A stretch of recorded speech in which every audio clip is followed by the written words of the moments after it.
Subscribe करिए हमारे channel target UP TET CTET को और बेल आइकन को दबाइए।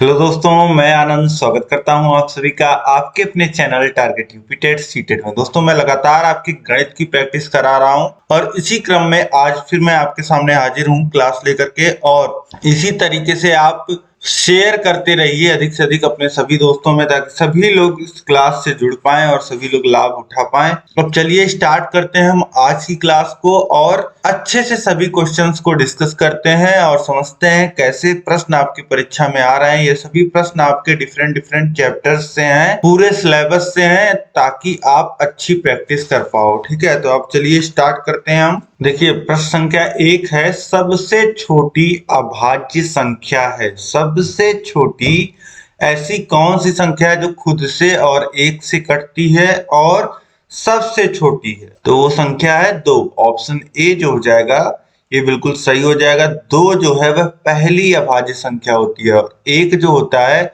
वह ना तो भाज्य संख्या होता है और ना ही अभाज्य संख्या होता है। ठीक है, तो इसलिए 2 जो है तो वह अभाज्य संख्या, 2 के बाद 3 अभाज्य संख्या आती है, 3 के बाद फिर 5 जो होता है ये एक अभाज्य संख्या होती है, 7 एक अभाज्य संख्या होती है।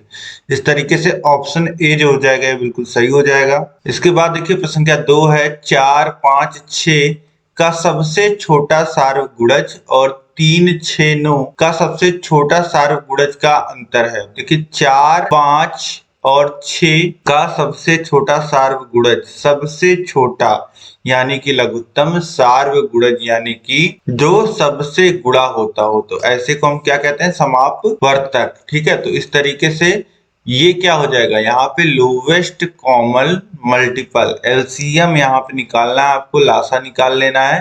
तो इसका लासा आप निकालोगे 4, 5 और 6 का, 4, 5 और 6 का आप लासा निकालोगे तो ये कितना आ जाएगा? इस तरीके से यहाँ पे निकाल लीजिए। देखिए 4, 5 और 6 का 2 से भाग करेंगे तो 2 हो जाएगा, ये 5 हो जाएगा, ये 3 हो जाएगा, फिर 2 से भाग करेंगे। लासा में जब तक एक भी संख्या कट रही है भाग करते हैं। देखिए फिर 5, फिर 3, फिर 3 से करेंगे 1, 5, 1, फिर 5 से करेंगे तो 1, 1, 1। अब देखिए सभी 1, 1 हो गए और सभी का यहाँ पे गुणा कर लीजिए। 2 दूनी 4, 4 3 12, 12 25 60। तो लासा कितना आ गया? 60। अब इसी तरीके से बोला और 3, 6, 9 का सबसे छोटा सार्वगुणज का अंतर। तो अब 3, 6, 9 का हम सबसे छोटा सार्वगुणज मतलब कि वही लासा ही लेना है। तो इसका लासा आप निकालोगे तो कितना आ जाएगा? कौन सी संख्या है जो इन तीनों संख्याओं से कटती है और सबसे छोटी है? तो वो है 18।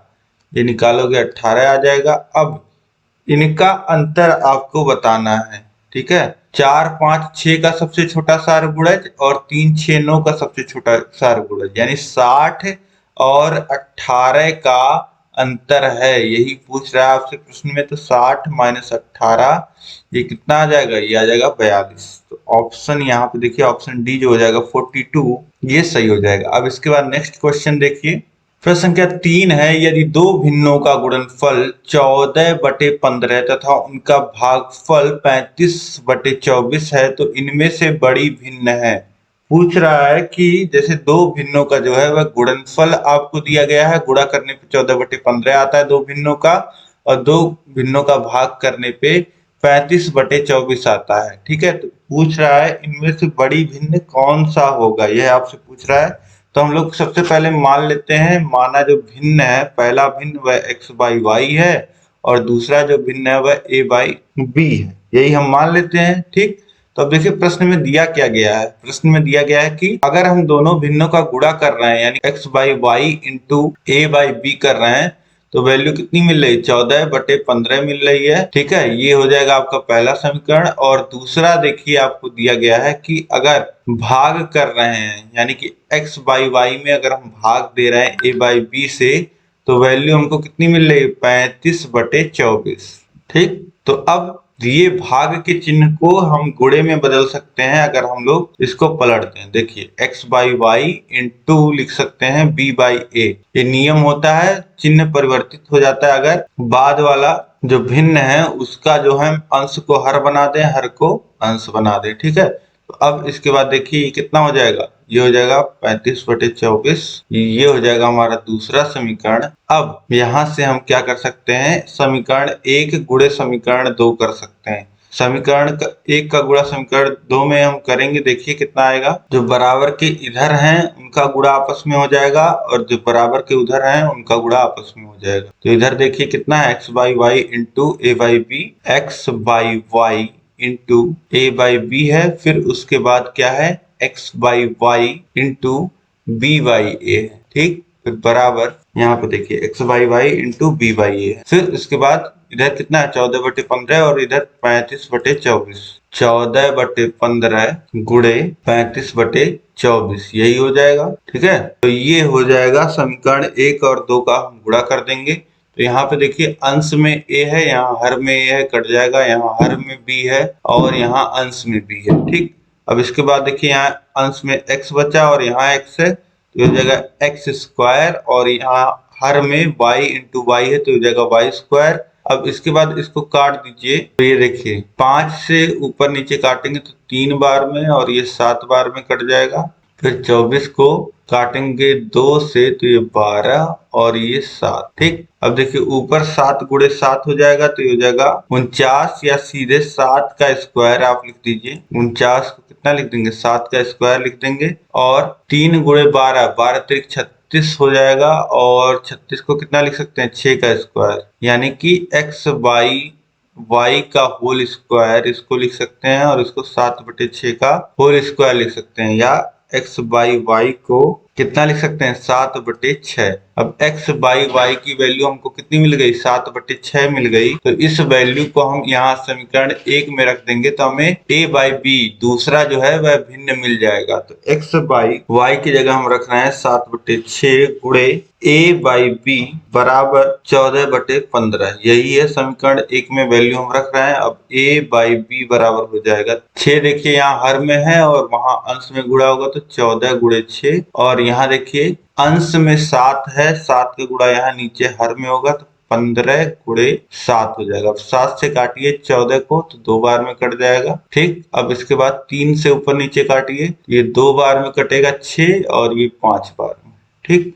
अब देखिए a/b बराबर क्या हो जाएगा, 2 गुणे 2 अंश में 4 हो जाएगा और नीचे हर में बचा हुआ है 5, तो a/b बराबर 4/5 हो जाएगा। अब देखिए ये x/y का मान है 7/6 जो कि 1 से ज्यादा है, ठीक है। इसको सॉल्व करोगे तो 1 से ज्यादा आएगा और a/b की जो वैल्यू है वह यहाँ पे हर बड़ा है, 5 बड़ा है 4 से अंश से, तो यहाँ वैल्यू जो है वह 1 से कम है, तो बड़ा भिन्न क्या हो जाएगा, x/y यानी कि 7/6। यहाँ पे ऑप्शन बी में देखिए 7/6, यह बिल्कुल सही हो जाएगा। अब इसके बाद देखिए क्वेश्चन नंबर 4 है, 1 ग्राम 1 किलोग्राम का कितना प्रतिशत है, ठीक है।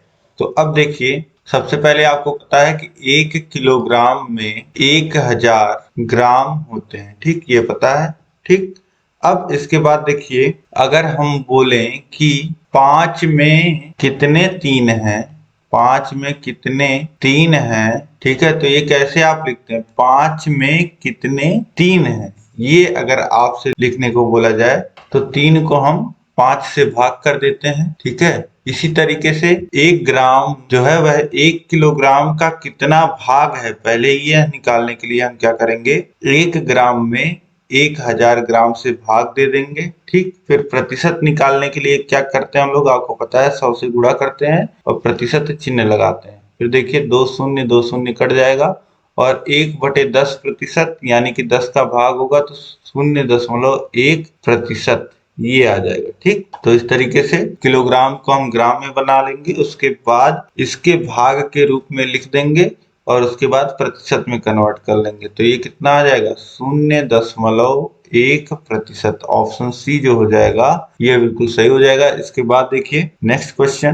प्रश्न संख्या 5 है, मोहन ने एक कार 2,50,000 में खरीदी और 3,48,000 में बेच दी उसे कार पर कितने प्रतिशत लाभ हुआ। सबसे पहले देखिए, मोहन ने 2.5 लाख रुपए में कार खरीदी है, 3,48,000 में बेच दी है, तो कितना लाभ हुआ है यह आप निकाल लीजिए। उसने विक्रय मूल्य जो है वह कितना है, 3,48,000, और क्रय मूल्य कितना है, 2,50,000, यानी कि मुनाफा कितने का हो जाएगा, 98,000 रुपए का उसको लाभ हुआ है। और लाभ प्रतिशत आप निकाल लीजिए। लाभ प्रतिशत देखिए 98,000 लाभ है, और बटे में क्या आ जाएगा, बटे में आता है क्रय मूल्य। क्रय मूल्य से हम लोग कंपेयर करते हैं, क्रय मूल्य के द्वारा हम लोग निकालते हैं। तो ये देखिए लाभ प्रतिशत हम कैलकुलेट कर रहे हैं, तो गुणे 100 और प्रतिशत चिन्ह लगा देंगे। अब देखिए 3 शून्य कट जाएगा, 1 शून्य, ये 100 के शून्य से कट जाएगा, और 5 से अगर काटते हैं तो ये 2 बार में और ये 5 बार में कट जाएगा। ऊपर देखिए 98 गुणे 2, तो ये हो जाएगा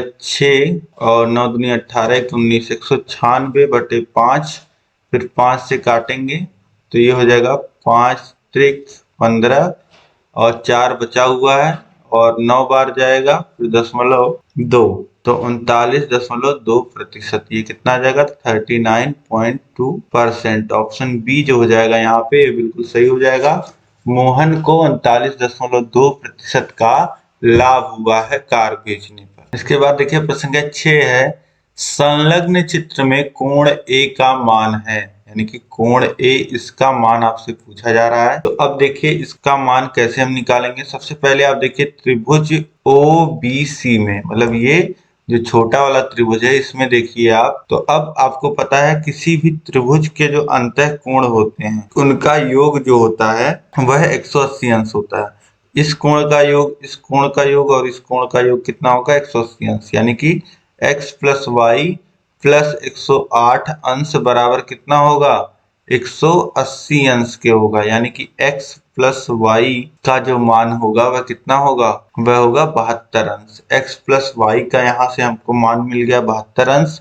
अब इसके बाद आप देखिए त्रिभुज ABC में, बड़े वाले त्रिभुज में देखिए, अब कोण ए का मान हमको निकालना है। कोण ए धन, यही चीज हम इसमें भी करेंगे, तीनों अंतः कोणों का जो योग होता है वह कितना होता है, 180 अंश। तो कोण ए, फिर ये वाला कोण, ये पूरा कोण रहेगा ना, तो ये और ये मिल करके ये पूरा कोण बना रहे हैं, यानी कि x प्लस x, तो कितना हो जाएगा 2x। ये जो पूरा कोण है ये 2x है, और ये जो पूरा कोण C है ये 2y, बराबर कितना हो जाएगा 180 अंश के। और यहाँ से कोण A प्लस 2 कॉमन ले लीजिए, तो हो जाएगा x प्लस वाई बराबर 180 अंश के। और कोण A plus 2, x plus Y की जगह हम क्या लिख सकते हैं, यहाँ से 72 अंश लिख सकते हैं, बराबर 180 अंश। और कोण A बराबर लिख सकते हैं 180 माइनस 72 गुणे 2 अंश, 72 गुणे 2 कितना हो जाएगा, 144, तो 144 अंश यहाँ से घट जाएगा, और कोण A बराबर कितना आ जाएगा, 36 अंश। ठीक है, तो वैल्यू कितनी आ जाएगी कोण A की, 36 अंश, जो कि ऑप्शन बी में दिया गया है। यह बिल्कुल सही हो जाएगा। इस तरीके से बहुत ही आसानी से आपने हल कर लिया। अब इसके बाद नेक्स्ट क्वेश्चन देखिए, प्रश्न संख्या 7 है, किसी मानचित्र पर सेमी की दूरी 200 किलोमीटर की दूरी को निरूपित करती है। तो यहाँ पर देखिए छूट गया, किसी मानचित्र पर आधे सेमी की दूरी 1/2 सेंटीमीटर की दूरी भूमि पर 200 किलोमीटर की दूरी निरूपित करती है। यदि भूमि पर दो नगर 1800 किलोमीटर की दूरी पे स्थित हो तो मानचित्र पर उसकी दूरी होगी। अब देखिए मानचित्र में क्या होता है, पैमाना होता है। ठीक, तो पैमाना यहाँ पे क्या है, आधा सेंटीमीटर की जो दूरी है मैप पे, वह भूमि पे 200 किलोमीटर की दूरी के बराबर है। ठीक, तो इसी तरीके से अगर हम लिखना चाहें तो 1 सेंटीमीटर 2 से गुणा कर दीजिए दोनों में, तो ये हो जाएगा 1 सेंटीमीटर की दूरी अगर मैप पे है तो वह जमीन पे 400 किलोमीटर दूरी के बराबर है। ठीक, इतना आप समझ गए। अब इसके बाद आपसे पूछ रहा है, दो नगर अगर जमीन पे 1800 किलोमीटर दूर हो तो मानचित्र पे उनकी दूरी कितनी होगी। तो यह निकालने के लिए आप इसी से 1 सेंटीमीटर दूर होगा तो 400 किलोमीटर दूर होंगे, तो 400 से यहाँ हम भाग कर देंगे। और देखिए 2 शून्य कट जाएंगे, और इसके बाद ऊपर नीचे 2 से कट जाएगा, बचेगा 9/2। और जिसको हम लिख सकते हैं 4 सही 1/2 सेमी। ठीक, ये हो जाएगा। इस तरीके से आसानी से हम निकाल लेंगे। यहाँ देखिए ऑप्शंस में मिस्टेक हुआ है। ये ऑप्शंस जो दिए गए थे परीक्षा में वह 3 सही 1/2 और ये है 4 सही 1/2। तो यही ऑप्शन डी जो हो जाएगा 4 सही 1/2 सेंटीमीटर, यही सही होगा। 4 सही 1/2 सेंटीमीटर, या इसी को आप लिख सकते थे 4.5 सेंटीमीटर। अगर ऑप्शन में दिया रहता तो वो भी सही रहता। ठीक, तो इस तरीके से ये प्रश्न भी आप आसानी से कर लोगे। अब इसके बाद नेक्स्ट क्वेश्चन हम देखते हैं। देखिए प्रश्न संख्या 8 है, एक आयताकार चित्र के फ्रेम x की लंबाई 90 सेंटीमीटर और चौड़ाई 70 सेंटीमीटर है और एक वर्गाकार फ्रेम y की भुजा 80 सेंटीमीटर है, तो निम्नलिखित में से कौन सा कथन सत्य है। अब इसमें देखिए परिमाप की बात हो रही है हर जगह, ठीक है। और प्रश्न में आप देखिए 2 फ्रेम दिए गए हैं। एक फ्रेम x जो है वह आयताकार है जिसकी लंबाई और चौड़ाई दी हुई है, और एक वर्गाकार फ्रेम है y जिसकी भुजा आपको दी गई है। ठीक, आपको यहाँ पे बस परिमाप दोनों का निकाल लेना है और इसी परिमाप के द्वारा आपको इन ऑप्शंस में से सही गलत छांटना है। अब देखिए x फ्रेम जो है, x का परिमाप की अगर हम बात करें तो ये हो जाएगा 2 गुणे लंबाई धन चौड़ाई, क्योंकि आयत का है तो 2 गुणे लंबाई धन चौड़ाई, यानी कि 2 गुणे 90 धन 70। 90 और 70 ये हो जाएगा 160, और 160 में जब गुणा होगा 2 का तो हो जाएगा 16 दूनी 32, यानी कि 320 सेंटीमीटर। ठीक, ये हो जाएगा परिमाप। और y का परिमाप अगर हम बात करें, y जो वर्ग है तो ये हो जाता है 4 गुणे भुजा। ठीक है, और भुजा जो है 80 सेंटीमीटर की है तो 4 गुणे 80 हो जाएगा 8 चौक 32, 320 सेंटीमीटर। ये भी आ जाएगा, दोनों का जो परिमाप आ जाएगा वह कितना आ जाएगा, वह 320 सेंटीमीटर आ जाएगा। अब यहाँ पे देखिए ऑप्शन ए में फ्रेम ए का परिमाप 6300 वर्ग सेमी होगा, तो ये गलत है। 6400 वर्ग सेमी होगा y का परिमाप, ये गलत है। दोनों फ्रेम x और y का परिमाप बराबर एवं 320 वर्ग सेमी होगा। देखिए परिमाप जो होता है वह लंबाई होती है और वर्ग सेमी जो होता है यह यूनिट होती है क्षेत्रफल की, तो ये भी गलत होगा। और इसके बाद देखिए दोनों फ्रेम x और y का परिमाप 320 सेमी होगा, सेमी के बराबर होगा, तो ये बिल्कुल सही है। ऑप्शन डी जो हो जाएगा यहाँ पे ये बिल्कुल सही हो जाएगा। इसके बाद देखिए प्रश्न संख्या 9 है, किसी आयताकार बक्से A की आंतरिक लंबाई चौड़ाई और ऊंचाई क्रमशः 20, 18 और 15 सेमी है तथा बक्से B की लंबाई 18 सेमी, 20 सेमी और 5 सेमी है। बक्सा A का आयतन बक्सा B के आयतन का कितना गुना है। तो यहाँ पे देखिए जैसे यहाँ पे 2 बक्सों की बात की जा रही है और बक्से A का आयतन और B का आयतन हमको निकाल लेना है और दोनों आयतन को कंपेयर कर लेना है कि बक्से A का आयतन बक्से B के आयतन से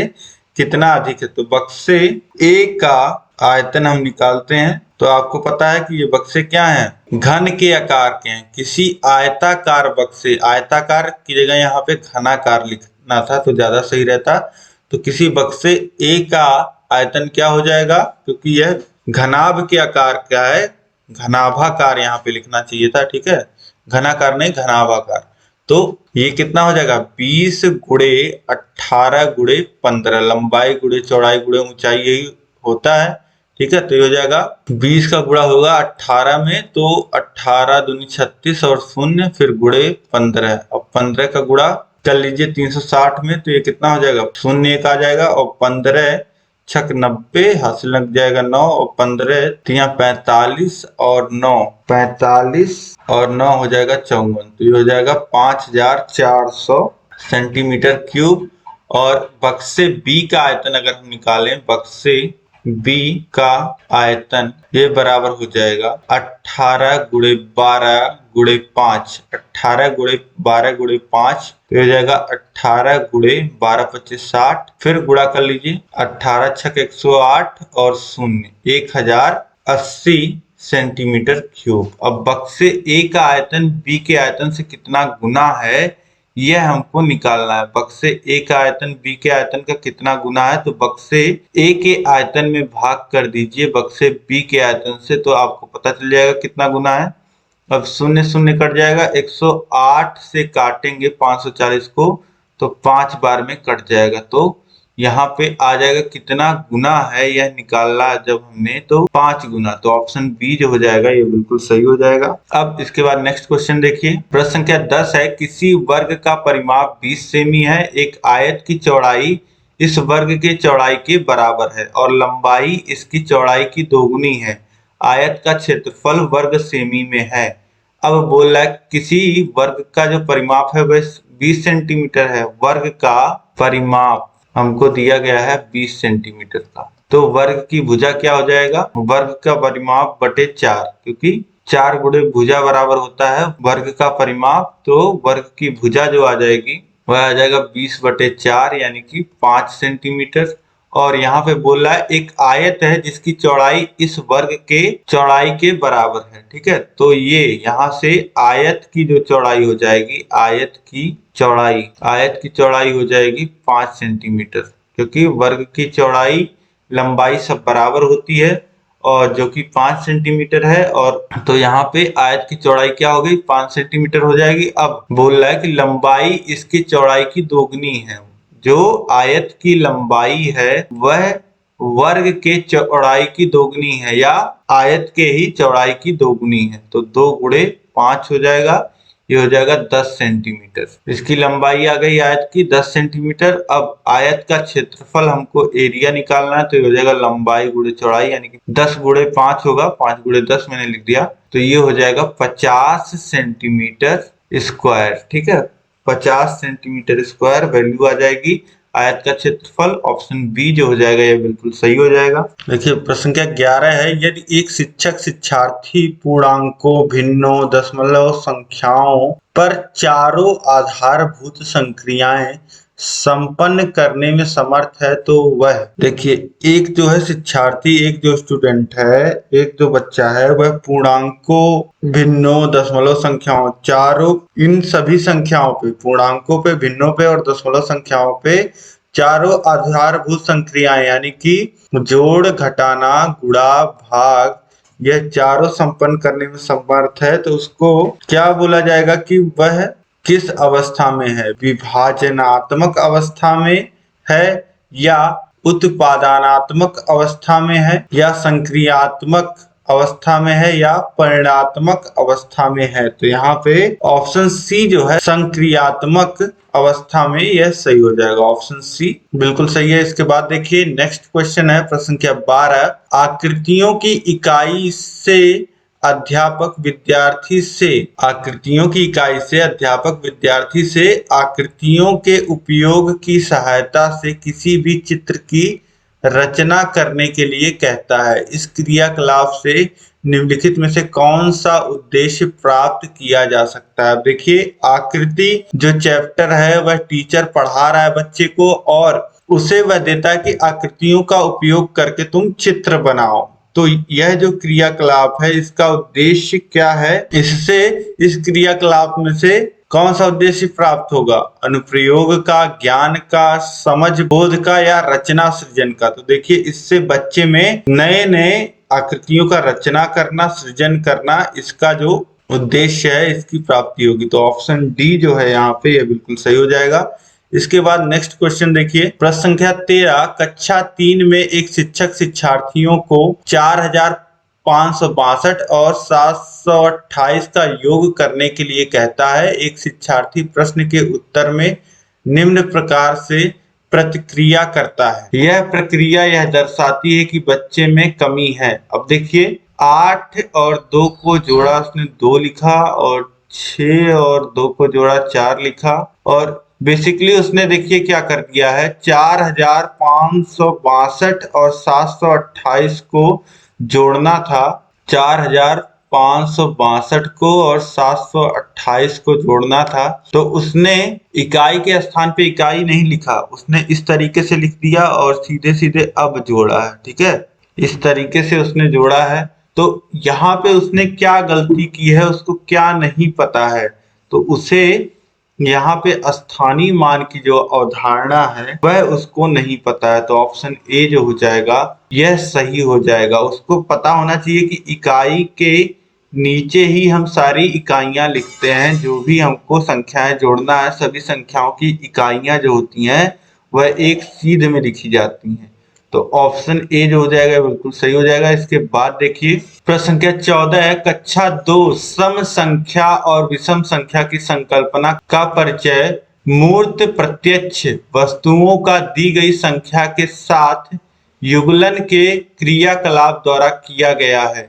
इसके पश्चात शिक्षिका ने छात्रों से यह जांच करने के लिए कहा कि वह यह देखें कि एक, पहला, रंगों के डिब्बों में क्रेयानों मतलब पेन की कुल संख्या सम अथवा विषम है। दूसरा, उनकी गणित की कॉपी में पेजों की संख्या सम अथवा विषम है। पेनों की सम अथवा विषम संख्या ज्ञात करने का यह कार्य। अब देखिए कक्षा 2 में सम और विषम संख्या, इवन और ऑड नंबर की संकल्पना जो है वह बच्चों को सिखाया जा रहा है, और इसके सिखाने के लिए वह कहती है कि बच्चों जो डिब्बों में पेने हैं उन पेनों की संख्या आप गिनिए, वह सम है या विषम है बताइए। और कहती हैं कि आपकी कॉपी में आप देखिए पेजों की संख्या जो है वह सम है अथवा विषम है। तो इससे वह क्या ज्ञात करना चाह रही है, यह कार्य क्या है? तो अधिगम के लिए मूल्यांकन है, अधिगम के रूप में मूल्यांकन है, अधिगम के अंत में मूल्यांकन है, या अधिगम का मूल्यांकन है। अधिगम का मतलब आपको पता होता है सीखना, लर्निंग होता है। तो बच्चा सीख पाए सम विषम क्या होता है, खुद प्रैक्टिस कर पाए, इसलिए टीचर उसे पेजेस गिनने को कह रही है और देखने को कह रही है कि वह सम है या विषम है। ठीक है, तो यह सीखने के लिए, उसके सीखने के लिए है, तो अधिगम के लिए मूल्यांकन है।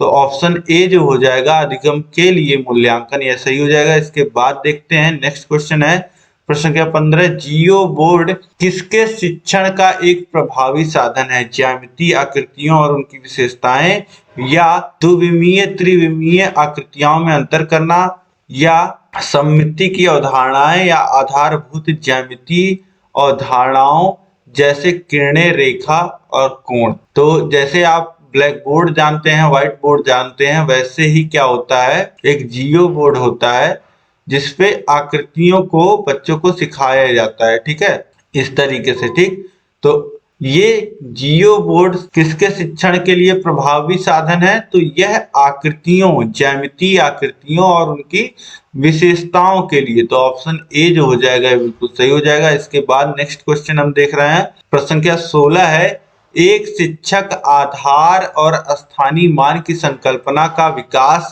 समय कक्षा में निम्नलिखित पहेली का प्रयोग करती हैं। मैं 8 दहाई 4 इकाई से कम हूं। इस गतिविधि का उद्देश्य है। एक शिक्षिका आधार और स्थानीय मान की संकल्पना का विकास करते समय कक्षा में पहेली का प्रयोग कर रही है कि मैं 8 दहाई और 4 इकाई से कम हूं। तो इस गतिविधि का उद्देश्य क्या है? आधार 10 और स्थानीय मान की संकल्पना को दृढ़ करना, योगात्मक आकलन करना, या विद्यार्थियों को दहाई और इकाई की संकल्पना से परिचित करना, या कक्षा में कुछ मजा करना और एकल सतह को तोड़ना। तो ये होता है, ये जो टीचर कर रही है इस गतिविधि से आधार 10 और स्थानीय मान की संकल्पना को दृढ़ वह कर रही। तो ऑप्शन ए जो हो जाएगा यह बिल्कुल सही हो जाएगा। अब इसके बाद नेक्स्ट क्वेश्चन देखिए प्रश्न संख्या 17 है, एक बच्चा मानसिक रूप से 27 धन 38 को 65 के रूप में परिकलित करता है। जब उसे योग करने के अपने तरीके के बारे में व्याख्या करने के लिए कहा जाता है, तो उसने प्रक्रिया के रूप में कहा कि 38 और 40 नजदीक है, इसीलिए उसने 27 धन 40 67 कर लिया। तो मैंने 65 प्राप्त करने के लिए 2 घटा दिया। योग करने की यह युक्ति क्या है? पुनर्समूहीकरण, प्रतिकारी, समवृद्धि कारक, या प्रत्यक्ष प्रतिरूपण। तो इसे जो कहा जाता है इसे प्रतिकारी युक्ति कहा जाता है। तो ऑप्शन बी जो हो जाएगा प्रतिकारी, यह बिल्कुल सही हो जाएगा। अब इसके बाद नेक्स्ट क्वेश्चन देखिए प्रश्न संख्या 18 है, क्षेत्रफल की अवधारणा से परिचित कराने के लिए शिक्षक से शुरुआत कर सकता है। क्षेत्रफल के बारे में बच्चे को सिखाना है, क्लास को सिखाना है, तो शिक्षक को किससे स्टार्ट करना चाहिए? भिन्न आकृतियों का क्षेत्रफल ज्ञात करने के सूत्रों को स्पष्ट करके, पहले ही सूत्र थोड़ी बता देंगे। इसके बाद देखिए, हथेली, पत्ते, पेंसिल, नोटबुक आदि वस्तुओं की सहायता से आकृति के क्षेत्रफल की तुलना करना, या आयत की लंबाई चौड़ाई का पता लगाना। आयत के क्षेत्रफल के सूत्र लंबाई गुणे चौड़ाई का प्रयोग करते हुए क्षेत्रफल ज्ञात करना। तो सूत्र पहले ही नहीं लगाएंगे। इसके बाद देखिए, इकाई वर्ग गणन की सहायता से आकृतियों का क्षेत्रफल ज्ञात करना। तो ये भी गलत। सही जो हो जाएगा वह सबसे पहले क्षेत्रफल की अवधारणा को समझाना कि क्षेत्रफल होता क्या है। अभी किसी बच्चे से आप जाकर के बोलो क्षेत्रफल, तो वह क्षेत्रफल मतलब कुछ नहीं समझेगा। लेकिन आप ये हथेली, पत्ते, पेंसिल, नोटबुक कितना स्थान एक कोई वस्तु है वह ग्रहण कर रही है, यह तुलना करने के लिए कहेंगे, तो वह जरूर कुछ ना कुछ समझ पाएगा। तो ऑप्शन बी जो हो जाएगा ये बिल्कुल सही हो जाएगा। इसके बाद देखिए, प्रश्न संख्या 19 है, सामान्यतः गणित सिखाना कठिन है क्योंकि इसकी प्रकृति मूलतः अमूर्त है, बच्चे इसे पढ़ना नहीं चाहते, शिक्षण पद्धति त्रुटिपूर्ण है, या गणित के अच्छे शिक्षक उपलब्ध नहीं है। तो गणित में क्या होता है, जो इसकी प्रकृति होती है वह अमूर्त होती है। गणित की जो प्रकृति है, गणित का नेचर ही ऐसा है कि इसको जो सीखना होता है वह थोड़ा कठिन होता है। और बाकी सब्जेक्ट्स में क्या होता है, बाकी सब्जेक्ट्स में आम बातें होती हैं और जिससे बच्चा कनेक्ट कर पाता है जल्दी, और गणित में जो चीजें होती हैं उससे बच्चा जल्दी नहीं कनेक्ट कर पाता है। ठीक है, इसीलिए उससे दिक्कत होती है। इसके बाद देखिए, नेक्स्ट क्वेश्चन प्रश्न संख्या 20 है, यदि दो संख्याओं का अंतर और गुणनफल 5 और 36 है तो उनके व्युत्क्रमों का अंतर है।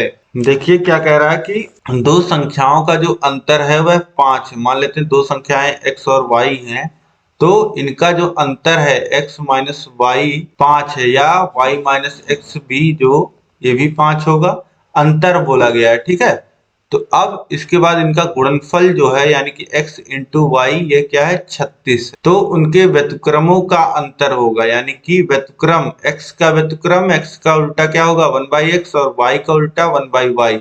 इनका अंतर पूछ रहा है, इनका घटाना है, यानी कि 1/x माइनस 1/y, ऐसा आप लिख सकते हैं।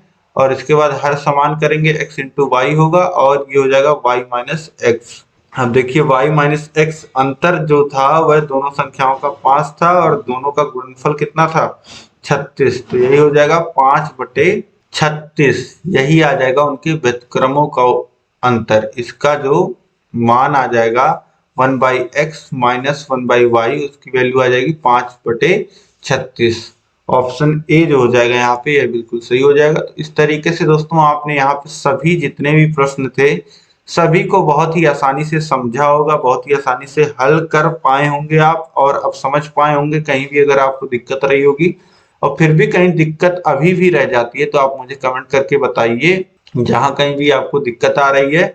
और अभी तक अगर आपने चैनल को सब्सक्राइब नहीं किया है तो बहुत ही मेहनत के द्वारा ये क्लासेस आपके पास में लेकर के आ रहा हूं, आप जरूर चैनल को सब्सक्राइब कर लीजिए ताकि और आने वाली क्लासेस भी आपको मिल पाए। ठीक है, तो इस तरीके से अब आपको इस वीडियो को शेयर कर लेना अपने 5 खास मित्रों में, अधिक से अधिक आप भेजिए, सभी ग्रुपों में जो व्हाट्सएप ग्रुप्स हैं वहां पे सेंड करिए। और अभी तक आपने इस क्लास को लाइक नहीं किया तो लाइक कर दीजिए, जिससे इसकी जो रीच है वह बढ़ जाए और लोगों तक ये वीडियो पहुंचे। ठीक है, तो इस तरीके से मैंने सिलेबस भी आपको पढ़ा दिया है, लिंक जो है वह नीचे डिस्क्रिप्शन में है। और इसी तरीके से डेली 7 और 8 बजे रात में आपको क्लासेस मिलती हैं और डेली इसी तरीके से मिलती रहेंगी। आप सभी लोग जुड़ते रहिए। मिलते हैं हम लोग नेक्स्ट क्लास में। जय हिंद।